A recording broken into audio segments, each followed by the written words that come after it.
ஐர மீன் பிடிக்க போன ஆத்துல ஒரு ஆறா மீன் மாட்டிக்கிட்டு பேசுல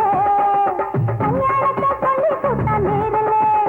அவன் கல்யாணத்தை சொல்லி கூட்டா நேரல